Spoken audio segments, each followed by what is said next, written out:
Welcome to the Shacknews Chattycast, the podcast that's a little light this week. I'm your host, Steve Watts. Joining me is Andrew Zakowski. Hello, everyone. It's us. Hey, Just us. it's just the two of us. Some of you who are trying to watch live might have noticed that we started late. That is because we have been experiencing an insane amount of technical difficulties getting anyone else in this room. For some reason, Google only likes Andrew.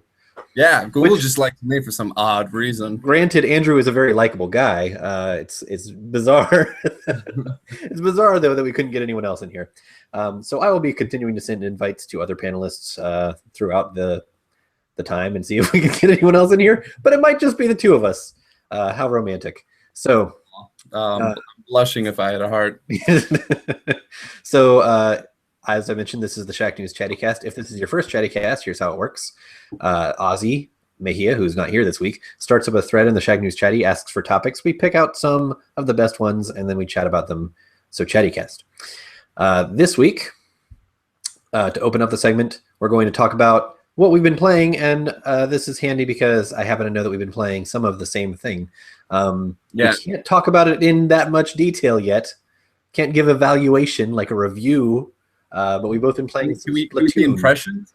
We can give impressions. Yeah, you're posting video. I mean, that's true. I am posting video. That's a version of impressions. Oh, look at this! That son of a bitch decides to join us. Oh my god! Hello. Why did it suddenly start working now? It didn't. It didn't actually. I actually had to go to the actual Google Plus page for Shacknews, and it was like shared privately. This Google Hangout, and I wasn't sure to join it. Okay. Let's not deal. Let's deal with the technical difficulties some other time.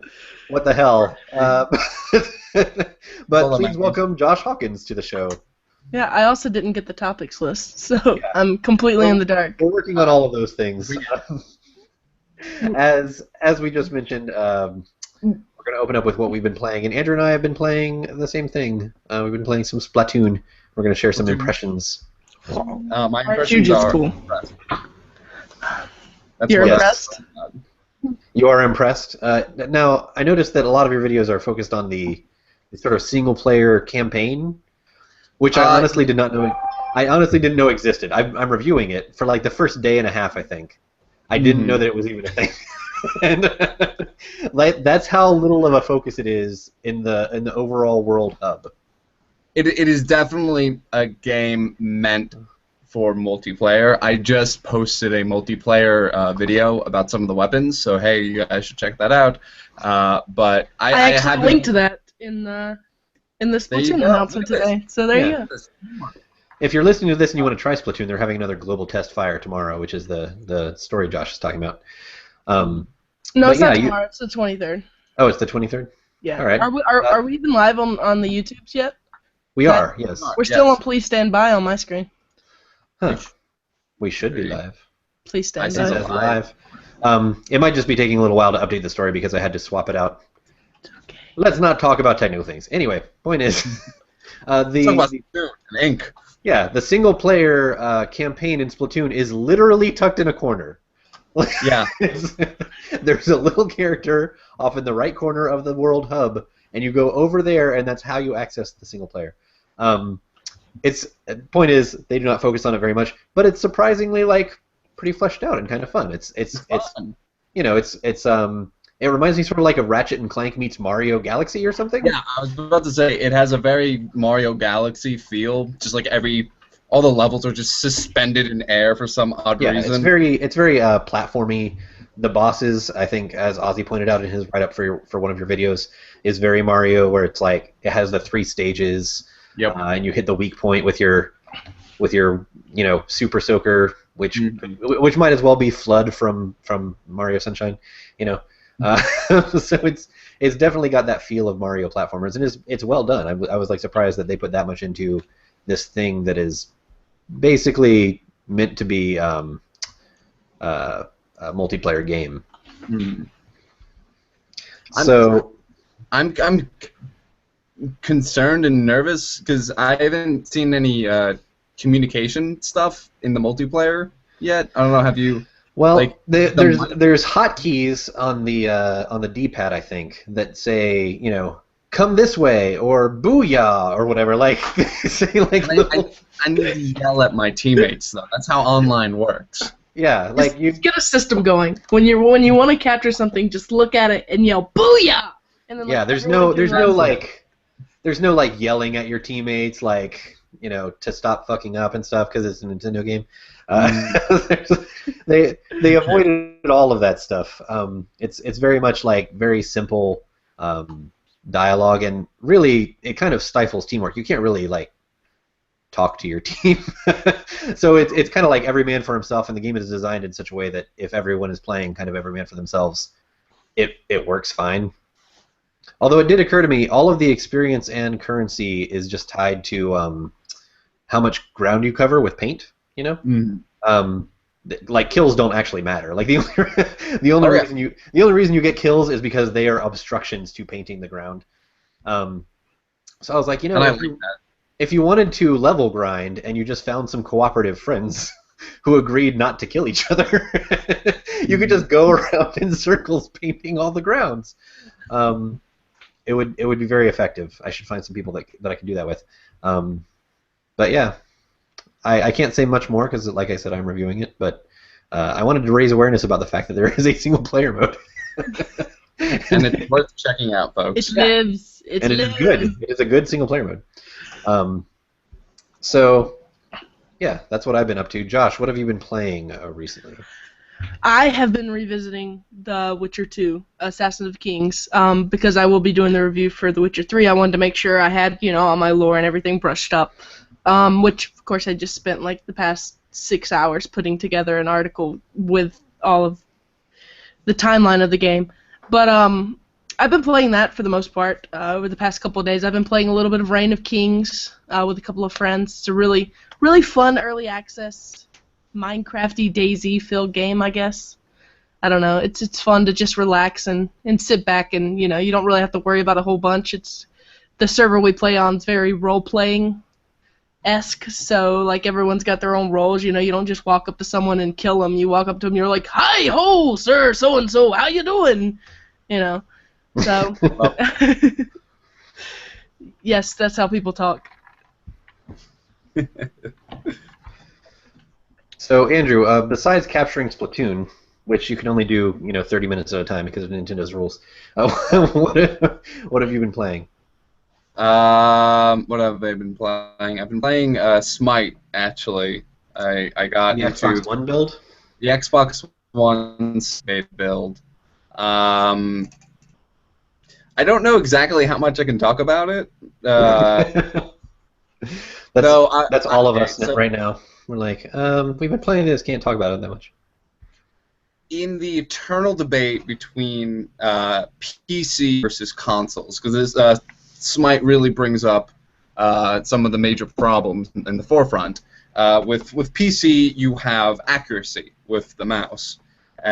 With consoles, you have the mobility thanks to a joystick. So you always go back and forth of what is better for like shooters and for anything else and blah blah blah blah blah, and it makes it really apparent that in Smite about the accuracy of a mouse and the mobility of a joystick. Because I played WoW back in the day, like it used to be a huge WoW PvPer, and we had unkind words for keyboard turners in Battlegrounds. Which I will not. Hold on. Define the term. What is a keyboard turner? So, using ASWD as movement and walking around in a battleground, which is fine when you're doing PvE and whatnot, but you do not have the mobility that you can, because you can also move in WoW by holding the two mouse clicks together, and you can move around, and that's how you PvP'd. You just jumped around and kept moving. And you kind of lose a lot of mobility using the keys in a very heavy PvP third-person game, I feel. And I had that problems with Smite on the PC, and they kind of fix it with the having controller in your hand, but now you lose the accuracy that a mouse would give you. because there are a lot of most of if not all of it are skill shots, and sometimes, especially I was playing Raw a lot, I kept missing a lot because I was just like a hair off of someone. So that is something that I'm currently figuring out which version I like more, the PC version or the console version of Smite. And without revealing too much of my opinions, I like how I can move around freely with a joystick. Okay. So when will you be able to, let's tease it, when will you be able to reveal more of your opinions? Let me see, actually. Let me bring up that email, actually. I believe you flicked it to Checking me. embargo notes is great radio. Hold on. Brian, Dr. Games might be able to join. Oh, fantastic. It's exciting news. We're getting more and more people. Let's just get like 8 people in here. Yeah, let's just shove people in. I've invited so many people trying to find a way to get more panelists in here. I was terrified that I was going to be stuck just in a virtual room with Andrew for an hour. He's not that bad. I was trying everything I could to avoid that. Andrew is a very charming young man. I thought Andrew was having problems too, so I just imagined you like sitting there in a room by yourself, like talking to everyone. For a little while. Yeah, that happened. There's the Chattycast. I'm your host, Steve Watson. I'm the only one here today. Oh man. Oh. Yeah. So for coverage for Smite, it says preview coverage and/or streaming of the beta is embargoed until 12:01 a.m. May 14th. May 15th. Yeah. I guess that means I can talk about it. You can talk about it. Whatever you want. Sweet. It's a whatever game. I don't know. I think it's number 3. After all that, he's just like, it's fine.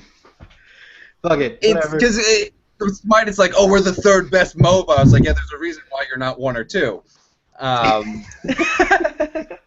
Wow. But coming down harsh. Oh yeah. Oh, I'll go in. No, I have no love for. Actually, no. It's a good game.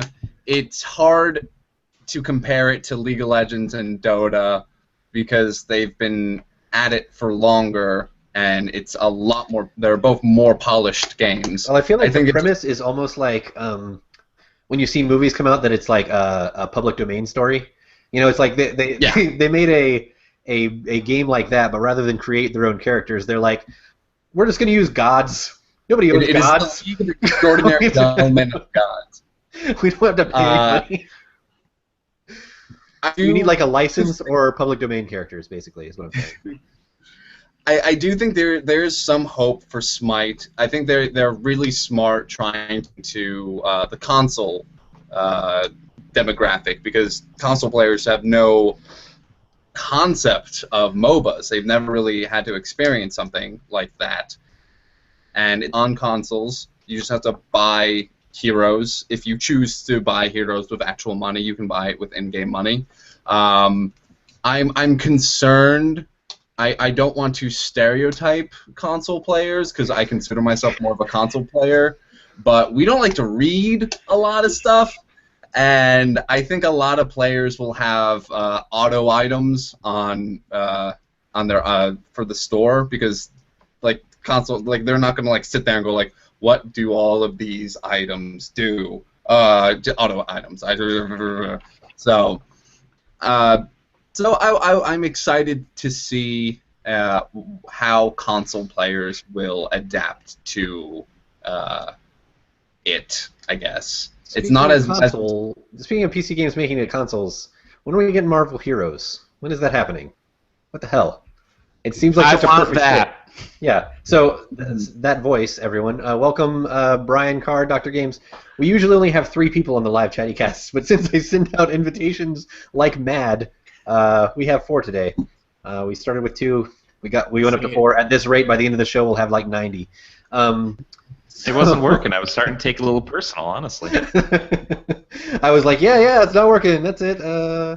So we're going over what we've been playing. Andrew and I talked a little bit about Splatoon. If you have questions about Splatoon, Dr. Games. But other than that, what have you been up to? Nothing that interesting. Well, you've been playing the grading papers game. I know that. Yeah, that was kind of and you never you don't really win. You just kind of do a little better each time. It's like Destiny. You never win. You just kind of progress forward. Yeah. It's like it's like, yep, I'm just gonna go. And unfortunately, there's no loot cave in the grading game. You're just kind of stuck with whatever random drops you get. It's also like Destiny in that it's like really exciting and thrilling at first, but the longer you go, the more you just regret everything about it. And I also feel really good when I'm done with it. So it's it's like hitting another light level in Destiny, I guess. Yeah. It's like finally level 32. Just wait for that expansion pack. 400 more hours till 33. But so I haven't had a whole lot of time to do that. There have been a couple things I have had the pleasure, I guess, of delving into. Specifically, I have been enjoying the show MLB 15. The show, not any show, the show. Somehow PlayStation got the definitive baseball game of our. Well, I guess the last two generations. I was to say, by definitive, you mean only, right? Yeah. Well, no, there's that. What's that other one that's shitty? The RBI baseball that doesn't count. Yeah. It's RBI baseball. It's not baseball. That's we're not even gonna go into what that is. But that's been fun. I'm not very good at hitting. I can pitch as the day is long, but hitting is eluding me for some reason lately. But that is basically, there's a few things you got to know about me. I love baseball. It is the king of sports. I also love progression, and I love random loot drops, and this game has all of those things. And card games. And card games. Yep. It's like they engineered it for Brian. Yeah, basically. I'm surprised I played anything else, but I did play one that actually leads very nicely to the other thing I was going to talk about, which is an app on the iPhone called Marvel Future Fight. And I have been, if nothing else, in my few appearances on here, an evangelist for Marvel Comics iOS games. And that's true. This is, in fact, I even said Spider-Man Unlimited was one of the best games of last year. I stand by that. But this one is probably even more specifically attuned to me, and I'm afraid I'm losing myself to it. I don't know if I can describe what it's like. I don't know if you guys have played it or not, but I have played a little bit of it. It's the way you described it to me before I played it, when you were sort of pitching me on it, was it's sort of like an iOS version of Ultimate Alliance. A little bit. That's probably the starting point, but it's really more like Baby's First Ultimate Alliance. You essentially get a team of 3 characters, and there's the free-to-play hooks are basically that you can't always control what characters you get. You put in you get random draws to get biometrics, quote unquote, to unlock new characters. So if you want to unlock, say, for example, MODOK, and why wouldn't you? He's a giant floating head in a chair. You'd have to get 10 MODOK biometrics, and they are random drops from doing missions or doing in the store where you buy chests that might have them in there or might not, that kind of stuff. And then you go on. That sounds like they merged Ultimate Alliance with some sinister free-to-play hooks. Yeah, it is. It's absolutely that. What I'm impressed with is that the game, it's got the energy limitations and all that. What I'm impressed with is the game actually does let you play a lot before you have to run out of energy, and it even gives you free energy recharges every day. So you can run through a bunch of missions, and you can do all this stuff, and you don't really have to worry about stopping, which is in a lot of free-to-play games you do, right? And what's also better, and this is going to sound like a backhanded compliment, but it's not, the game will play itself for you. Because who wants to play the game? Well, that's the thing. It's like, okay, so say I'm grading papers, for example. It's like, well, I need to do my dailies, or I need to try to level up Black Widow, or Elektra was the one I was really going after. So I have to level up Elektra, and I'm like, okay, if I go to this mission, which I've already beaten several times, I know that this has the crystals I need, and this has this, and this that I need, the biometrics I'm looking for. So I'm just going to start the mission, leave it on autoplay, and the computer will just run through everything for me. I can like periodically tap in case one of my characters getting his clock cleaned or something like that. But it will do it for me, so I don't have to worry about replaying missions I played again and again and again. And that's kind of my platonic ideal for an iPhone game. I've decided games that will play themselves. Like, if the Mortal Kombat app would do that, that would be amazing. My battery on my phone just drains so fast every day because that's all I would be doing. But I just don't have time to sit and do this stuff on my own. So the idea that they made a game for the busy nerd. Yeah, let it level grind for you. Exactly. It's like Bravely Default on iOS. Yeah, exactly. And then look, how good was Bravely Default, right? Like it was that. Excellent. Yeah, it was excellent the first time. It was real good the second time. The first time I played it, great. It was pretty good the third time. The 4 or 5 times I played it. Oh God. It's the best beginning and ending of a game I've played. all that stuff in between. It had the same problem for me. Last of Us did. I really loved the beginning and really loved the ending, and all the middle was crap. But wow, you're gonna have people with pitchforks coming after you. Man, people love The Last of Us. Imagine Candy Crush playing itself for you. Yeah. What would be the point of that? Like what? At that point, what? Can't beat level 98? No worries. $5 to buy autoplay. Yeah, there you go. Anyway, let's move on to our actual gaming topics with our. Before we begin, it behooves me to I'm watching the comments right now. And oh, okay, yeah, we get to respond to comments in real time now. Yes. The problem is the camera's mainly focused on me. It's not. It's not anymore. It's not. It's like going back and forth now. There we go. Yeah. Okay. Now it's actually switching when different people talk. Fantastic. We're experiencing all kinds of technical difficulties. The people who are just audio listeners to the podcast are going to be like, "What the hell is going on?" I've been complaining so much. But that's going to encourage them to watch it live next time, so that they can see the chaos unfold. I want to see this catastrophe. What's going on here? I want to see this slow train wreck. All right, so let's move on to our actual gaming topics. This first one from Dozer. He asks, with Yooka-Laylee, Bloodstained, and various other titles obtaining such successful Kickstarters, and a lot of the necessary tools and programs used to create games becoming far more obtainable to the public, what future do you see for AAA publishers / developers? We saw sort of 2 very marked Kickstarter successes in the last, what has been, like 2 weeks? Yooka-Laylee and Bloodstained. Yooka-Laylee hit its goal within a couple hours. 40 minutes. Yeah. 40 minutes? Okay. And then Bloodstained took a little longer. It took, about half a day, and then we updated the story later that day and said, like, okay, hit it. But it's still going. Both of those Kickstarters have like 30 days left, and they've already gotten way past their goals. They just keep having to invent new stretch goals at this point. So basically, is this stuff going to cut out the big publishers, the EAs, the Activisions, the Ubisofts? That's tough to say because we're looking at 2 very specific successes right now. Not all Kickstarters are as successful as this. So in fact, very few. Like those 2 examples are the exception, not the rule. So. Yeah, we can't be like, forget AAA's Kickstarter's now the way to go. I think this does bring up something that I wanted to mention, though, because a lot of the reaction when you see these Kickstarter successes are like, fucking Konami didn't even make a new Castlevania game. Look at how interested people are. And that's true. People are interested. But what you probably don't realize, unless you read like industry blogs, like I think Gama Sutra covered it, what was it, 500,000? That 500,000 was like 10% of its budget.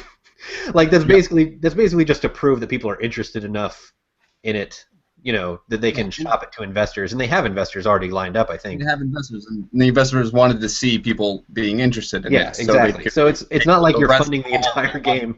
you're not funding an entire game with $500,000. Like that's not happening.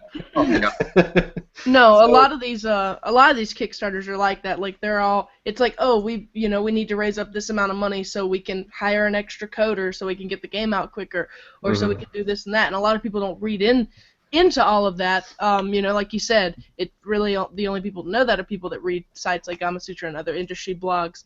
But I think Kickstarter is a great thing and a bad thing. It's kind of like early access. That's a whole different topic to cover. But I don't think that just a couple of successes, even a success like Star Citizen, and seeing how much money they've raised off of Kickstarter and even after Kickstarter, is not like something where you can just be like, oh, well, we can, forget EA, don't sell your game to them, just Kickstart it. Because, you can't. It's easy, just Kickstart it. Yeah, it's always going to be different. You're going to see some games that you think would take off that aren't going to take off. You're going to see some games that will take off that do take off, and they make their money, they make more than they asked for, and they're able to go from there. But I am almost positive, I'm 100% positive that at least 90% of the things that have appeared on Kickstarter and have been successfully funded have not been successfully created with that small amount of money. Oh, There's yeah, no. no They always expand in some way, or have investors like Bloodstain does. Exactly. That constantly happens. But he does bring up the point that game creation tools are becoming more obtainable to the public. We're seeing sort of an explosion of indie games. So, I don't think Kickstarter alone is like the death knell of publishers or anything like that. I don't think any of this stuff is the death knell for publishers. But Kickstarter was sort of like past its prime. It was sort of getting to the point that I was like, well, maybe the Kickstarter fad is like over. It sort of exploded with Double Fine, and then everybody kind of hopped on to it as quickly as possible, and it had sort of faded basically up until Yooka-Laylee happened, then we saw Bloodstained right after that. So I don't think Bloodstained was inspired by Yooka-Laylee or anything, but it had sort of faded in a big way. But the fact that tools are more accessible to just indie developers, that's the much bigger threat to big publishers.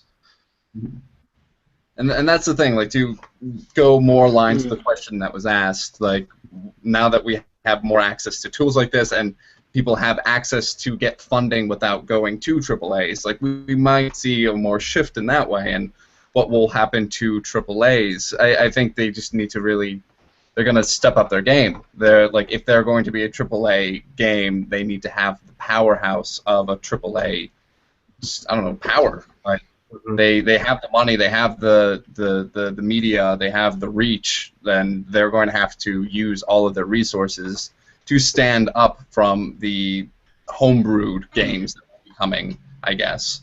So. And I mean, games are crazy. I don't think people realize how crazy expensive games are to develop. The comparison that I always see is like, imagine a film director that insists on building his camera from scratch every time he starts a new project.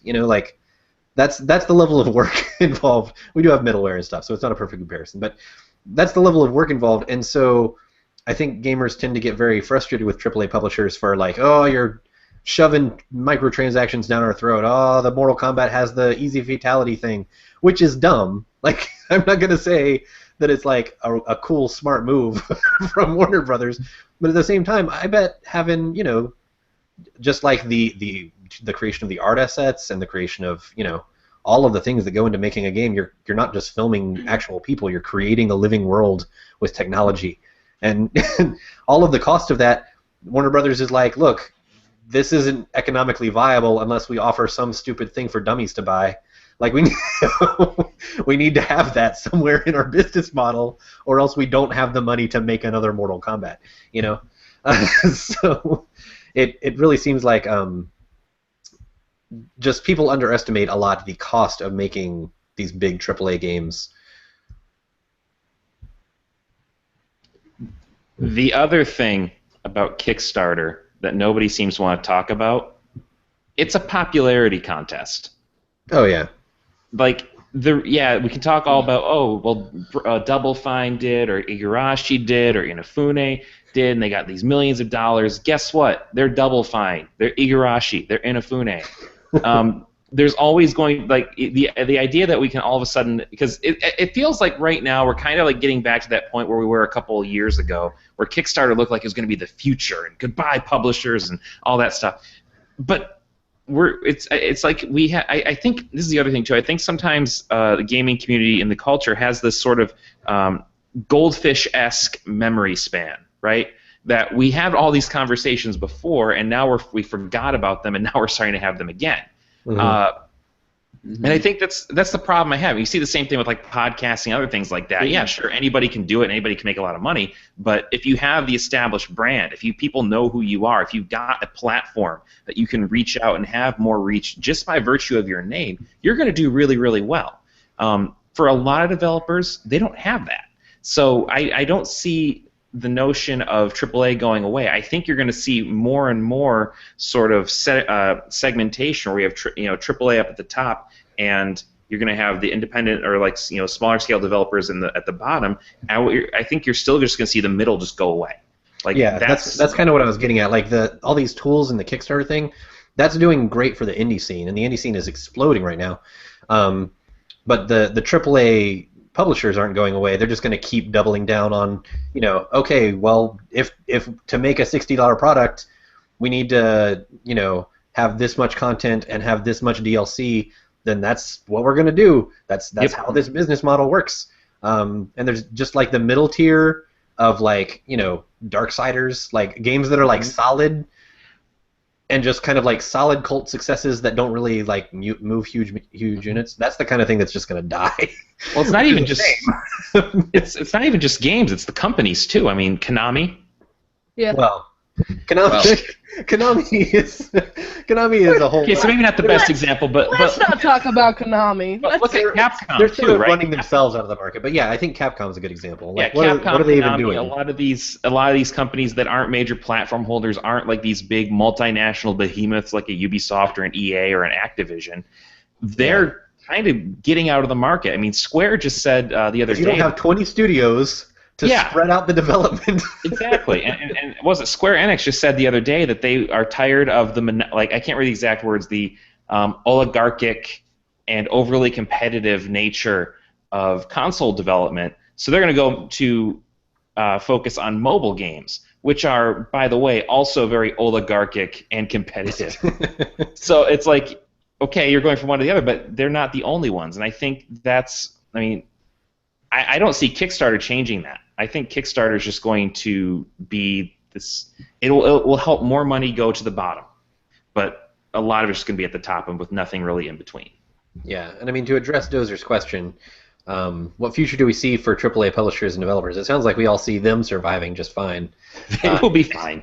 They're not going anywhere. I mean, there's at most, I think that they might have. That we might see some more pushing into mobile space to fund the other stuff, so it all evens out on the balance sheet. Like, okay, well, our stupid mobile game makes, $1 bajillion, and our big AAA game, we actually kind of ran at a loss because it didn't sell as well as yet, and so one kind of equalizes the other. I mean, like even Eidos with Tomb Raider, they that was partly Square sort of blaming it for overall failures in other areas, I think, but they were like, Tomb Raider just didn't do very well, and it's like, what were you expecting? Yeah, I was just thinking that. It did so well. It did amazingly well, and they sort of since turned that around and been like, okay, well, now it's profitable, and I think the most recent, earnings was like, okay, well, it's one of our biggest successes ever. It just kind of took a while to get there, yeah, I think both ends, the indie and the big ones, are going to be fine.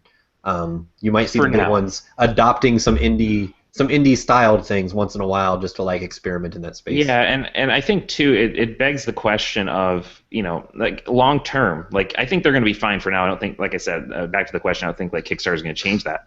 But long term, how much longer can we still operate at this pace, at the demands the industry has, and still, work? Like, we keep demanding more and more higher graphical fidelity, higher sound, all this stuff, and that stuff gets more and more expensive. And so pretty we're already living in blockbuster territory. It's all just blockbuster sequel. But I don't see that going away anytime soon, and I think that, hopefully we don't see this, but I wouldn't be surprised if we see more and more studios just get out of it or just go do something else. Yeah, like Konami, for example. Yeah, pursuing their slot machines and health clubs.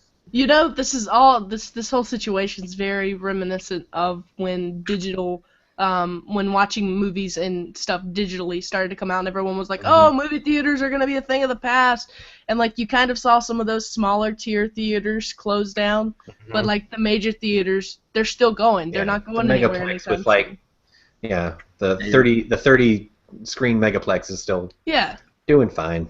Exactly. Yeah. They're not going anywhere, and that's kind of how things are right now. I mean, part of that is that they sell popcorn for like $5. Like what movie theater are you going to, Steve? Yeah, I want to know too, because you're getting this cheap-ass $5 popcorn. I went to see the Avengers Age of Ultron when it came out, and just for me and my best friend, it was like, I don't know, like $50 for the movie and popcorn and a drink. So yeah, that sounds about right. That's the future of game development. They're going to start selling like little boxes of candy for $6. I like candy. I'm fine with that. Let's move on to our next chatty requested topic. This was from Degenerate or Degenerate. He asks, the lines are a lot more blurry these days, but what are the games that you still clearly define as sit-up games, like on a PC at a desk, versus sit-back games on a console sitting on your couch, like on the TV? So for me, the difference is when I'm frustrated with a game, I sit up. When I'm like, oh, and then I sit up to finish it. But other than that, I mostly just kind of play all sit-back games. I don't play a lot of hardcore strategy, like StarCraft type games these days. And those are the type of games that I would think of as sit-up games, but I don't really do that much these days. So what about you, Andrew? MOBAs I would call a sit-up kind of game. You can't casually play a MOBA. There's no such thing as a casual MOBA. You're constantly like doing something. And see, it's interesting you say that, because earlier when we were talking about what you've been playing, you talked about Smite coming to consoles. Mm-hmm. Do you think that hurts Smite at all? Like the fact that console players are kind of used to a more relaxed atmosphere, let's say, and Smite is a MOBA. Because like Call of Duty is a very sit-up kind of game. Like I've never really played a lot of Call of Duty multiplayer, but I've seen like my cousin is really into it, and I'm seeing him play like he's just like this and just going absolutely apeshit. Yeah, I mean, on the controller. Feeling competitive is like part of it all the time. Like that's part of it. But you can also just like hang back right here and play Call of Duty at the same time and still have a good time. I don't think you can do that with MOBAs because you're so dependent on people playing at their peaks that if anyone's slacking, you just nosedive into the losing square. Okay, let me ask this then, because I'm exploring this whole MOBAs FPS dichotomy because I think it's interesting. It sounds like the difference with MOBAs is teamwork is so vitally important to be able to do decent. It doesn't sound like there's a casual MOBA scene, Like you brought up Call of Duty, you can play Call of Duty casually because there's a casual Call of Duty scene. You can be on a team that's less competitive. You're not with your buddies. You just jumped into a random game. You're playing with randoms, and you're just like, I'm just going to relax and try to get some kills. Whatever. It's not as it sounds like it's not as teamwork based, so you're not as pissed off if other people aren't playing at their peak. Unless you're on Xbox Live and you're just listening to everybody call you terrible names. But like, is that what you think the difference is? I mean, I think the casual MOBA, the most casual MOBA that I've played is Heroes of the Storm. Because while there is required to work together, you basically just bumble around for 20 minutes and someone will win. But I think that's the thing with MOBAs. It's a genre that you have to work together. It's a team thing. With a lot of first-person shooters, you basically are working together, but everyone's doing their own thing. Sniper's doing his own thing. Well, it's sort of like if you're playing a first-person shooter, it's like as long as you're getting kills, you're still helping. You win. Yeah, it's fine. But there are like legitimate objectives that are very important to matches and MOBAs, that if you are not coordinating with your team, you will suffer. And it's basically whoever is coordinating better will win. It's while skill is very, very involved in it, it's the teamwork is probably the most important part of a MOBA, because you can't one man carry yourself, you and your team, to victory. You need to work together with people, and I don't think, because I think that's one of the main problems. I'm kind of going on a tangent, but because I played a lot of Dragon Age multiplayer, and it's not that fun because no one wants to work together. Everyone's like, I'm a necromancer, I'm going to go do my thing, while the warrior's going to go off and do his thing. Mm-hmm. Like, it's a multiplayer that requires, like, okay, tank needs to be here, archers need to be there, but no one wants to do it because console gamers are more used to, I will do my thing, you will do your thing, and eventually we will succeed. And I don't think that will work with a lot of, like, MOBA type things. But at the same time, I don't know. I'm rambling far too much. Well, to bring it back to Splatoon, what we talked about when involving the multiplayer, it's like you're not necessarily trying to kill the other players. You're just trying to paint as much as you can, and the other players are just obstacles to you doing that. So that's another example of just like console games you can't really communicate in Splatoon, but you don't necessarily need to, as long as you're just covering as much ground as you can, and everyone sort of has that objective, and the way they reward you for that is by giving you the points/currency that you use for leveling up and buying things. So you're going to be doing it anyway because it benefits you, and that's sort of your only objective, is to paint the ground and kill other people who might try to stop you from painting the ground. So it seems like it's up that console alley that is a sitting back kind of game, even though it is a competitive multiplayer shooter at the end of the day. You know, Brian, what are your thoughts on the sit up versus sit back dichotomy? My general feeling is if I can't play a game sitting back, I'm not going to play the game.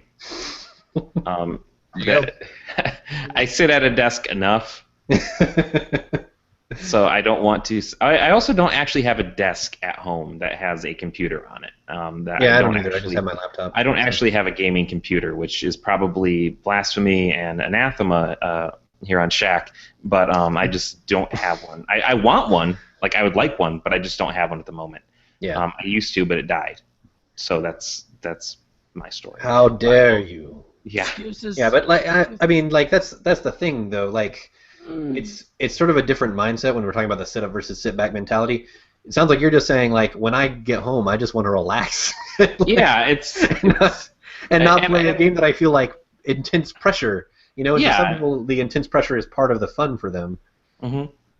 So that sounds like it's a whole other. It's not even the competitive teamwork thing that Andrew was explaining as the difference. Mm-hmm.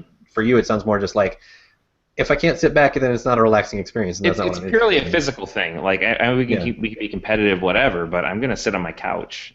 That's what's gonna happen. I mean, that's like I've said it. I don't know if I said it on here, but I've said it elsewhere. Like the PlayStation version of Diablo 3 is the best version of it because it's so good. That's why I want Marvel Heroes. Yeah, because now I can play this with a controller on a big TV, sitting on a couch. That's perfect. Yep. I don't have to have a laptop on my lap.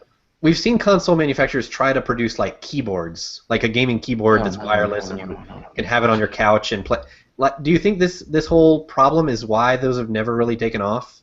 I mean, obviously with any peripheral, that it's an uphill battle because it's peripheral. Well, there's just never been that much use for them. Like the games I play, the only time I really would use a keyboard is to type in your password, or you're making a team in MLB, name the team. Because in that case, it's easier to type than it is to use the controller, because there's like no good controller text entry system, right? Yeah. The gamepad, but that's a whole different thing. That's touch. Yeah, I mean, they're terrible. They're all terrible. Let's be honest. Yeah, the gamepad's the best of a worst. It is the best of a bad bunch. Yeah. But they're like, oh, you can use the touchpad on the PlayStation 4 to find the buttons or find the keys you want. I'm like, how about no? Like it makes it worse. It's slower. That's like a blind man trying to type on a keyboard. Yeah. I mean, sometimes I find the PlayStation gamepad, it's not great, but I find the PlayStation gamepad easier to input text than the Xbox One. But it's still like Yeah, a little contest bit. of losers. This one is the least loser. Yeah. They're all just trying to play second to Nintendo. But yeah. this is a weird thing to argue about. But yeah, that's We're getting Yeah. very specific here. the number of times I actually sat there and be like, wow, this would be so much better if I had a keyboard are pretty minimal. But that's Well, I again, mean, that's they probably try to tie it to like, oh look, we can have this genre on this platform that we can never have. Oh before. sure. Like if that was the way to get Marvel Heroes on the PS4, then great, I'll buy a keyboard. Like I'll buy 2 keyboards. It seems more like when they were trying to like get like hardcore strategy, real-time strategy games and things like that, and those never worked great. Mm-mm. You What are know, you talking about? You didn't like StarCraft on N64? Halo Wars. Come on. I mean, like there have been a handful of like decent Halo Wars ones, is like, pretty good. This is Halo okay Wars was for pretty good. console, but it's not. You know. All units. Yeah. So Josh, I think you're more of a PC gamer than me or Brian actually. So do you find sitting up relaxing? Because Brian doesn't. What's your thoughts on that? I mean, I'd rather lay back personally. most of the stuff that I play on the same monitor these days.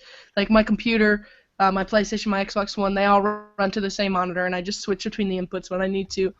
So I'm very used to having everything that I do right in front of me, and that makes it very hard for me to sit down like in the living room and try to play a game on the TV, even though it's a 42-inch TV. It's like I feel so far away that I'm used to sitting up. I do it all day at work anyway, so I mean it's I just continue it on into the night in my free time. But I don't know about the most sitting back I get is like this. This is me sitting back relaxing. This is it. This is He's reclining for you audio listeners. Yeah. Yes, I'm reclining. Sorry. This is about as much as sitting back and playing as I do, just because I'm used to it. I've done it for the past 5 years since I bought my first laptop in 2010 when I graduated high school, and I'm just used to it. I'm used. Oh my god, I feel so old. Thanks, Josh. We're young. We're young. Come on. We're the young blood. Yeah. You're all gonna murder us and take our places someday. I mean, I'm just saying, you better watch yourself at E3. We are sharing a room. I'm gonna wake up one night. You're gonna have like a sharpened like piece of the lamp. Anyway, so our next and final topic from Him Troll. Name a game that you played in some unorthodox way, or where you made up your own rules. Some examples. He says, if you ever played Skyrim as a regular law-abiding citizen, or loaded up The Sims just to play architect, or logged onto GTA Online just to drive cars around and enjoy the scenery. So unorthodox, unusual ways to enjoy games. This sounds like it's probably mostly open world games because those are the games that have that level of flexibility. So yeah, anyone? I have two examples of this. One of them will prove that I'm more of a weirdo than I lead on. The first one is with Ocarina of Time. I used to do a challenge because I've beaten that game. I don't even want to admit how many times I've beaten that Please game. don't. I would play without a shield. Like every chance I would get, I would try to burn my Deku shield, or I would have a like suck it up, and I would never re-equip my shield. Only for like 2 aspects. For the Twin Rover fight and getting up Death Mountain as a kid. Those are only really 2 times you actually need a shield. And all the other times I would try and find a way to unequip it and beat the game. Another unorthodox way was back in the day, in my Warcraft days, for people who play World of Warcraft will know the guards in the city, in any of the cities, mainly Stormwind, because I was one of those losers that played Alliance, and there is the guard's armor in game, and my friend and I would collect the armor, we would wear the armor, and we would just harass people and pretend that we were guards, and we would just like patrol around Stormwind and like be like, "Good day, citizen," and all that stuff. So that's yeah. I don't know what this guy's talking about. I play as a law-abiding citizen when I play open world games anyway. I'll play Skyrim and I'm the lawful good character. But I would I did play Chrono Trigger so many times that I sort of had to invent like challenges for myself. It wasn't so much like playing it in some unorthodox way, but the New Game Plus feature was like so revolutionary to me. It blew my mind, blew my little tiny, like, I guess middle school or whatever mind. And so I was like, okay, you can get this prism armor once per game. So I'm going to play this game at least like 9 times, like enough to get it for everyone on the team. And then once that was completed, I needed to make up goals for myself. Like, okay, well, let me try only using standard attacks and just see if I can make it through the entire game. Because at that point I was like ridiculously overleveled. But let me see if I can make it through the entire game just using standard attacks, no tech attacks, no magics, nothing. So things like that. Just like as I played it over and over again over the course of the summer. I think I just invented probably a dozen different sort of self-challenges to get through it, because it's one of the best games ever made. So, Brian, have you done any strange, unorthodox ways of playing games? Challenge yourself otherwise? Well, let's see. You say strange and unorthodox. Yeah, I don't mean like. Yeah, let me think here. Well, I played all my games naked. That's strange. I thought everybody did that. So there's a couple that kind of jump to mind. I think by and large I've been kind of boring. I mostly play games the way they're intended to be played, but there are a few where I've done. I wouldn't know if they're necessarily unorthodox, but maybe they're not necessarily the main focus of what those things are.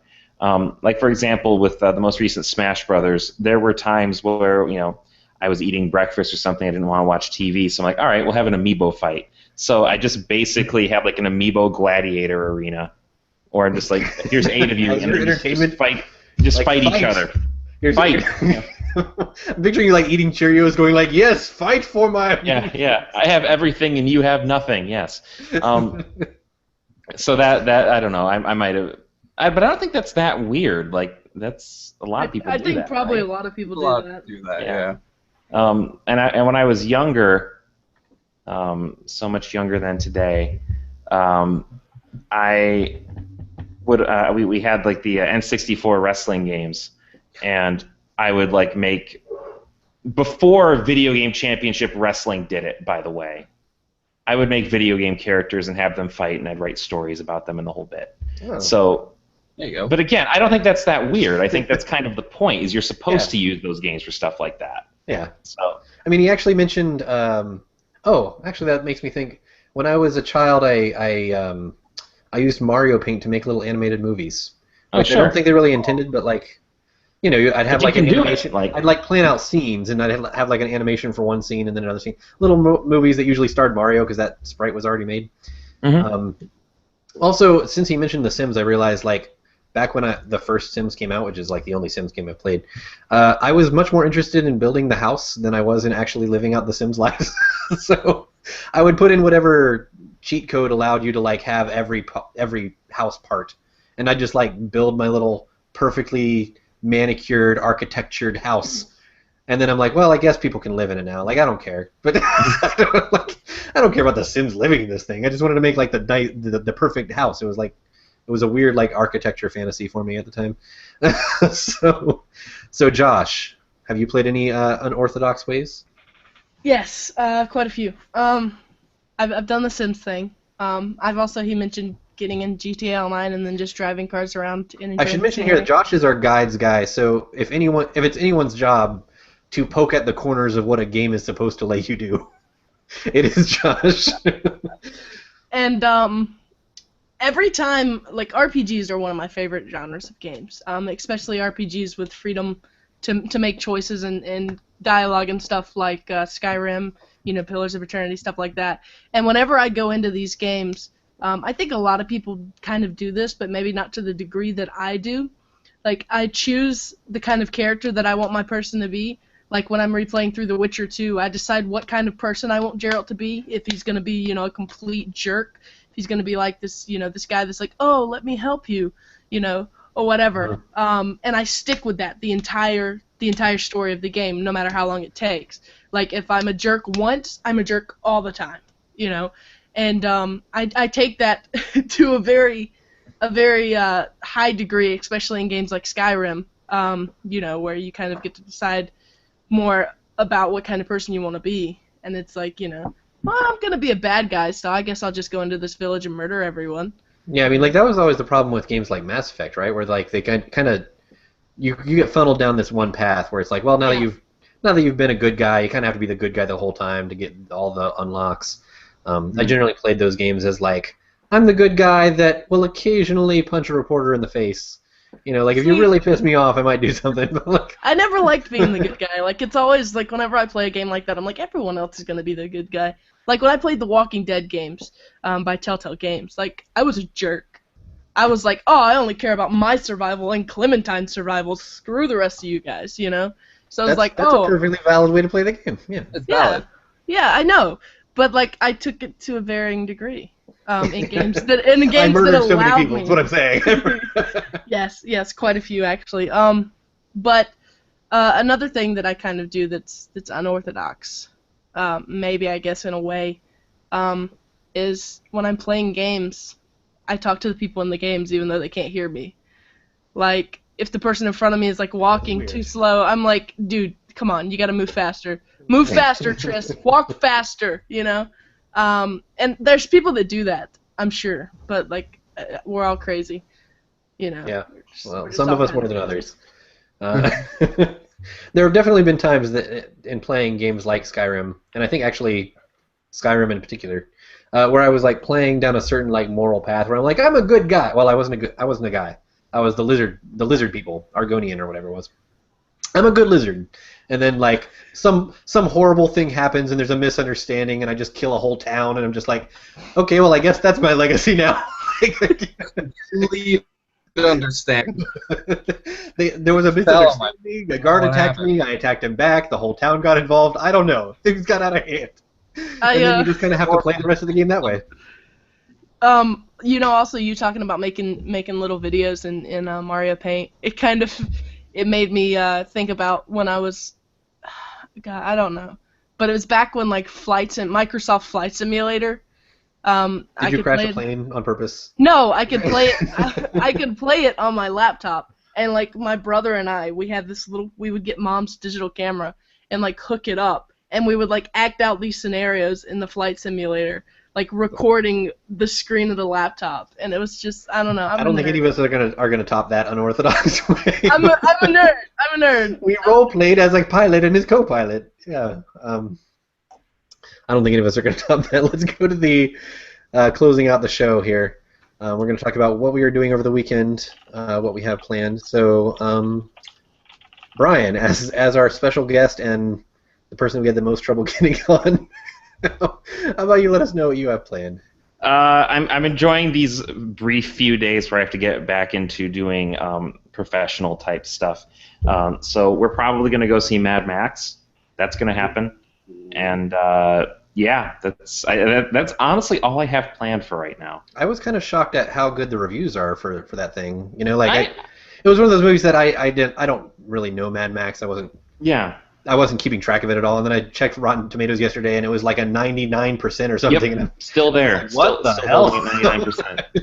I'm excited. Yeah, it's I don't know. I think there's a lot of reasons. I think that a big part of it, two big parts of it. Three. So one is the fact that we haven't seen a Mad Max movie in like 30 years. Okay. Yeah. So people are excited for it, and it's the original director. It's basically him getting to make the movie he wanted to make. Two, a lot of the stunts apparently were done completely without CGI. Yeah. Like they a lot of a bunch of cars, it looks like, and like practical stuff. Yeah. And so people seem pretty. I saw a statistic that like 90% of the people who got advance tickets said that was one of the reasons they were excited for the movie. And then third, I found it kind of interesting that it's almost being claimed sort of as like this new sort of feminist icon thing, right?